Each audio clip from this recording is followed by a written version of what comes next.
कौन नहीं चाहता कि उसका मेंटर एक यूपीएससी रैंकर हो। 2021 के फाइनल रिजल्ट्स में सिविल्स दिल्ली आईएएस के 200 से भी ज्यादा सिलेक्शंस हैं। Guys, I am going to connect you 1-to-1 with Civils Delhi rankers for free. There is a link in the description, fill it and schedule a session. These ranker will prepare a timetable and a personalized plan for you. ये toppers आपको exactly वही बताएंगे कि कौन सी book follow करनी है, कौन सा चैप्टर पढ़ना है. They will guide you in answer writing, mocks and accessing them. Don't miss this golden opportunity to get mentored by a ranker. Hello everyone, this is Tirumani Sri Pooja. I have ranked 62 in the recent results of Civil Services 2021. So today I am going to do this video about my strategy and my changes what I have made from my first attempt to second attempt. And I would like to share them very much with you. So it is in the context of general studies. For the general studies, both the preparation and the answer writing are very important, and both has to be effective for actual improvement in the marks and scoring the best in each of the subjects. I would like to discuss the content and the preparation of the general studies. For an overall general studies, what we need to be remembered is it is general studies. So it is not required for deep understanding of the entire subjects. Rather, we need a decent understanding and practical application process of the syllabus portion. So what we need to do is, for prelims we must have already done most of the areas of the general studies requirement.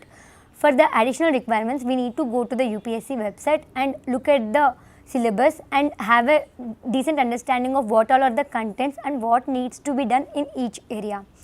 And also we need to look at the previous year questions in the general studies, which are also available on UPSC website, to understand the range and the dimensions of the questions being asked, so to have a better understanding about how to direct our preparation for the process of mains preparation. So firstly, I would like to discuss GS1 and we'll go subject by subject. So in the GS1, firstly I would like to talk about history. For history, whatever we have done for prelims will be more than sufficient, and what we need to do is just structure the answers better.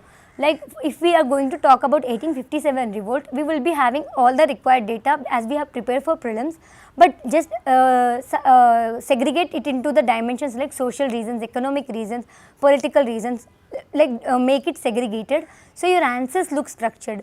So in my case, what I feel is, for history we will be having all the data in hand. We have to work is to recollect things and to segregate better and to present answer in a neat manner. That works for modern history part. And for art and culture, what I have done was Nitin Singhania.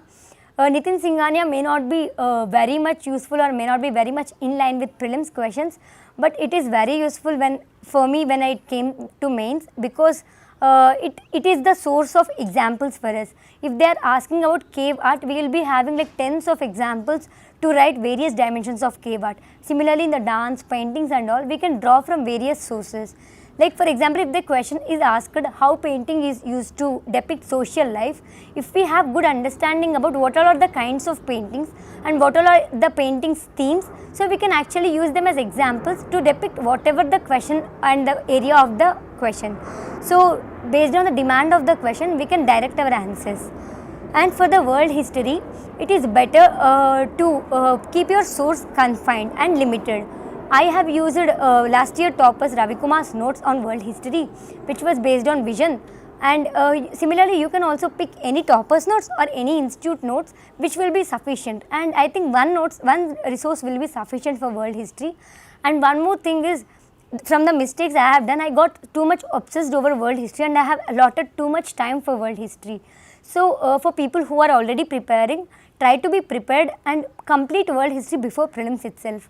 And so that you will not be spending so much time, just give a quick revision and that much will be sufficient for answers. For people who have done already prelims and didn't do world history yet, it's okay if we don't do complete doing of world history, just have a superficial reading and have a quick kind of like bullet points kind of reading, so that we can remember better and write whatever 1 or 2 questions the exam will be giving. And coming to geography, for what I feel is, for physical geography the answers will be very generalistic. So but to make it more specific, we need to be current affairs relevant. For example, if they are asking about monsoons, we just need, will add an extra point like IPCC report is saying something on monsoons, then your answer will look better. Similarly, Atlantic Meridional Ocean circulation is changing. This kind of new points and current affairs points will be making your answer look better. And when it comes to economic geography, this is the point where you can make the examiner feel that you have actually worked and you have actually know what you are writing. So for this, the resources I have followed are, for the natural resources distribution, I have used PMF IAS Economic Geography, and for the industries and the agricultural production distribution, I have used Mrunal sir's Economic Geography part, which is available on web. And one more part in this area is the disasters which are also being asked in paper 1, like the distribution of the volcanoes, the bushfires, the earthquakes, where are these happening. So have an understanding about what happened over 1 year and 2 years. For example, we have been seeing Australian bushfires and Mediterranean bushfires. So just make a flowchart kind of thing, bushfires, the locations of where it happened, volcanoes, where all it happened. So that if there is a question very specific, like in 2021, you can actually have a data in the background, so you can actually use it. So this I actually have done because of the thing where we are working on the syllabus sheet. So because of the syllabus sheet actually asks us to do on this part. So by doing this part, I think we will be ready with the questions of geography. And for social issues of the paper 1, for first time I have used Shriram's IAS for the static part, and I have used Vision IAS Mains 365 to add value addition. Similarly, you can also pick any source for having a static part and having static data, and add the value and keep your answers fresh by adding data from Mains 365 from Vision, or any monthly compilations or any full compilations of the institutes, so that your answers will be good. And regarding this area, keep your data limited, like keep your data clear, like for education, keep your data limited about enrollments or anything. Don't overwhelm with data, and keep the data to 1 decimal extra, so that your answer looks accurate and precise. So this will be sufficient for GS1. And it is also very useful if you keep practicing questions either on daily basis or based on test series basis. When it comes to GS2, which is Polity, I want to talk about how I achieved my improvement from 86 marks to 114, because I changed my strategy. Earlier I relied highly on Lakshmikant, and I thought I would make answers justly based on the static data. But it wouldn't work like that, because we need rich data and better structure to get answers from Mains 360, to get answers for Polity. So what I did was, I had Lakshmikant as a static and used it for articles which needs to be presented, like legislative councils, governor, interstate councils, where it will be better if you bring out the article. So have a Lakshmikant as a backup. Then the second thing is Mains 365 from Vision, which I have used it, or you can use any current affairs compilation for keeping the data and keep using appropriate data for answers enrichment. Other thing I have used for Polity is Varnit Negi sir's notes, which is available on his blog, and it is very useful because of the structure. It is once people who have been facing less marks in GS2 once go through some top-earth notes, either Varnit Negi sir's notes, to see the structuring of the answers. For example, one particular thing which I used appropriately in my answers are using the bar graphs, for judiciary cases, if there is judicial pendency, rather than quoting the data of this year, also quote data from 3 years behind and use as a bar graph. 2016 mein the judicial pendency was this much, 2019 mein judicial pendency was this much, and use a bar graph to represent it. So even though it is a routine data, it looks pictorial and it looks better. This will be what we can be using for Polity. And for governance portion, we can use any static part which will be available, plus use the current affairs part which you can access from any wide resources you have been covering, like whatever new apps which are being applied, new schemes, like for urban governance there is a scheme called Tulip. So try to draw from references in the governance area, which makes your answers look really better. And coming to GS3, for me I felt GS3 was entirely or highly reliant on current affairs, because the range of the GS3 is very big. It comes, we need to do economy, environment, we need to do security and also science and tech. So for this thing, science and tech, all these things, the static part we must have done already for prelims. So don't leave the content we have already done for prelims. Keep it as a static portion and improve on the current affairs, so that your answers become very enriched, and be very aware of the recent developments, because current trend is they are using the recent developments. Like 2021, they have asked a question on AUKUS, which was just a news of 1 or 2 months behind the exam. So be very ready with the new developments and try to develop on them. And one more thing regarding GS3 is, the questions may become too specific and questions may become a little unpredictable sometimes. So one thing I would like to suggest is be calm, be patient, and try to use whatever data you already have, because the questions which are tough and specific for you will be specific for everyone, and no one will have the advantage of making that answer perfect. So use the data whatever you have already and just try to make it elaborate and make it look decent enough, so that you can just complete that question. So that will actually work for GS3 marks improvement. And for GS4 ethics, I would like to talk few aspects. For basic static part, you can depend on any source. Like I have checked 2-3 sources, because I was hopping from source to source, and I felt each source is good in itself, and they are comprehensive. Nowadays they are making it already rich with examples and unique kind of dimensions. So any notes will be fine, but on the same lines you need extreme value addition for ethics, because if you have seen 2021 paper, the questions are being very specific. Like they are asking, you need to give 10 qualities of civil servants, and they are asking questions like, how will you overcome ethical dilemma with innovation, give with real life illustrations. So when it asks like real life illustrations, if you don't have anything in the background, it becomes very tough, and it sets up a wrong precedent, because these questions will be coming before the case studies. So work on real life examples. What I have used was, in my first attempt, I used to develop my own examples. Like if I was reading about honesty, I used to just Google honesty, and I used to go to the news articles, and I used to see that Maharashtra mein someone is awarded honesty award for this activity. So this kind of examples I used to note somewhere, and I used to use in the exam. And even corporate social responsibility and all, you will find unique examples by using this. Or if this task looks very big and tremendous, the many institutes are providing some 30-40 pages notes, where they are giving examples for each term, like honesty, integrity, dedication, responsiveness and all. Either rely on such resource and try to recollect the examples in the exam.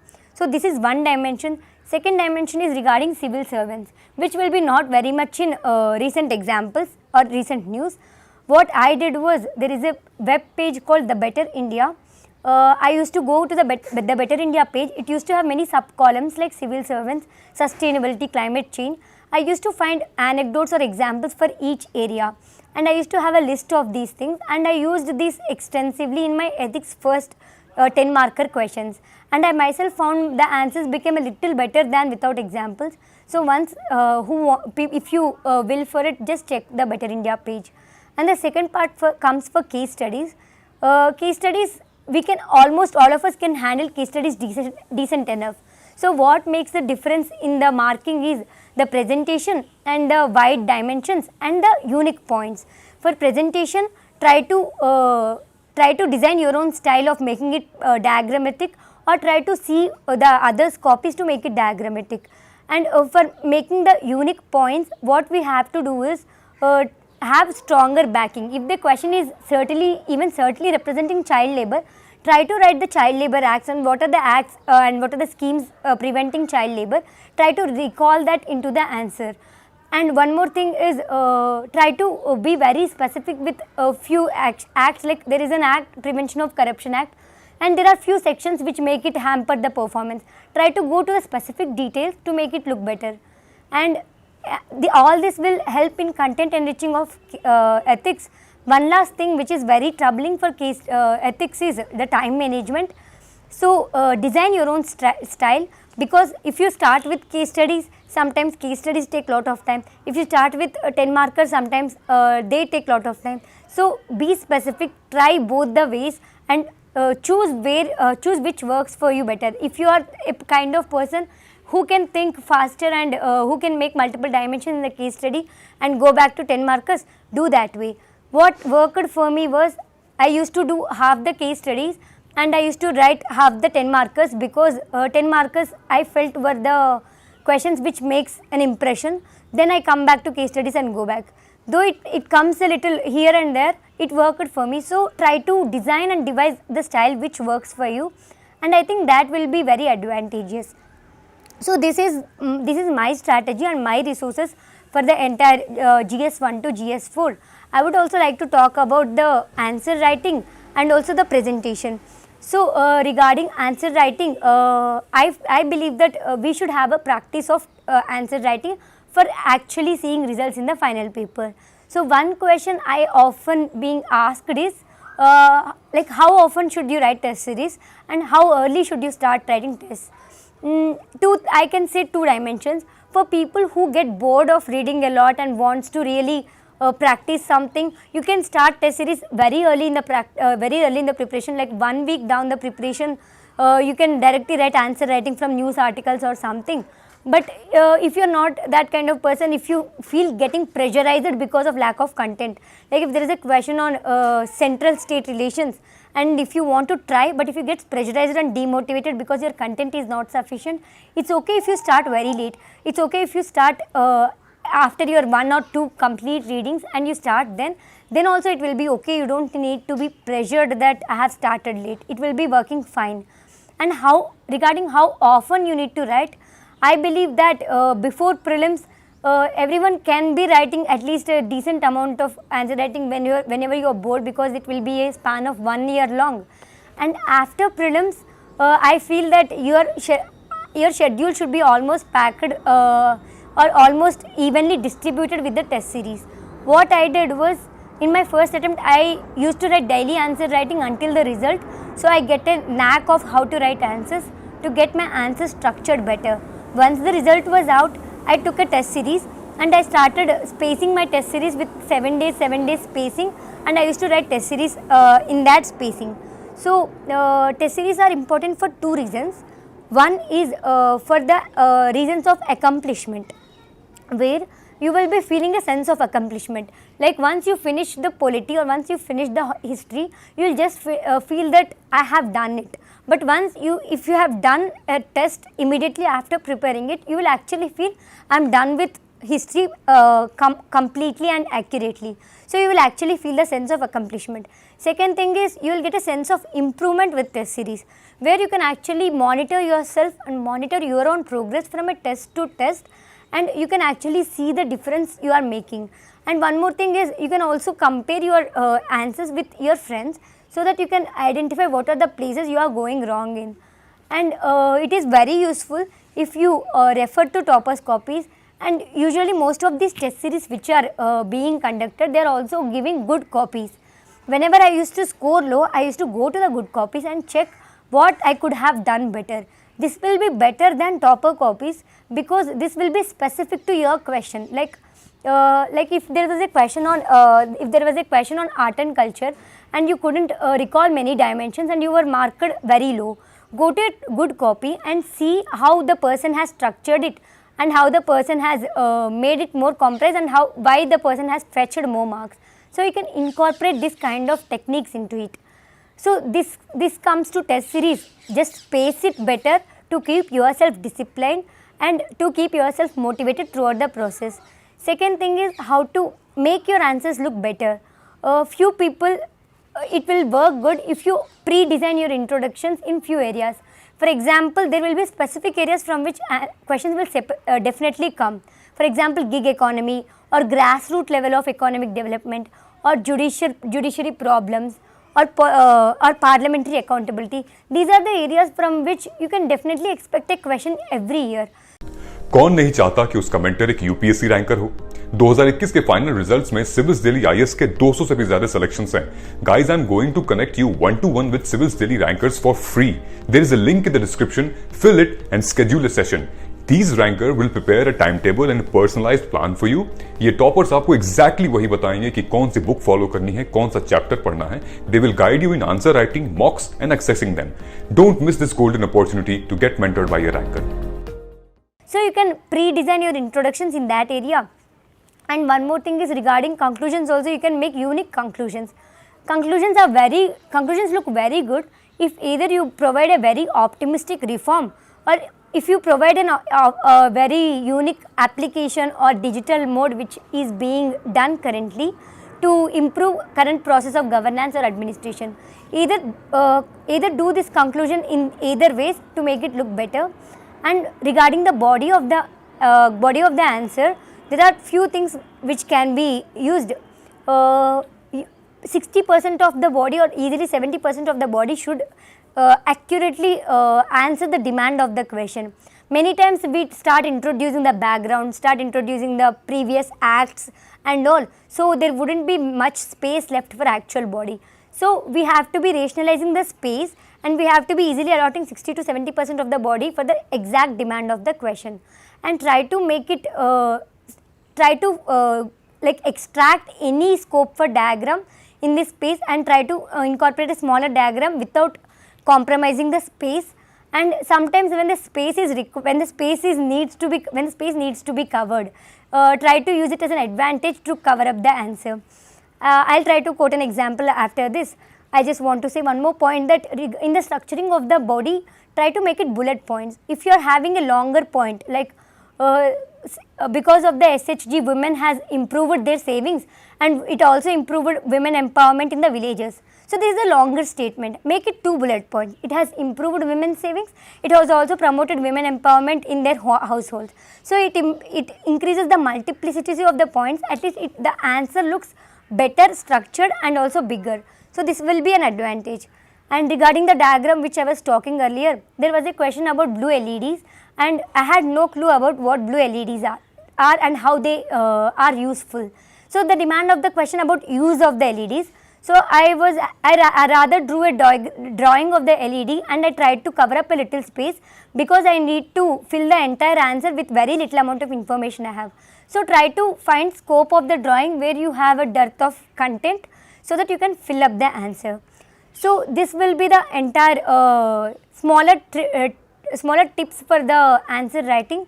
And one more thing, if you feel you have your own style, like few people do not actually write in bullet points and rather write in a very good flow paragraph format. If you have your own style of writing answers, and if you think it is unique and it is working, you need not change it because many toppers are in bullet format.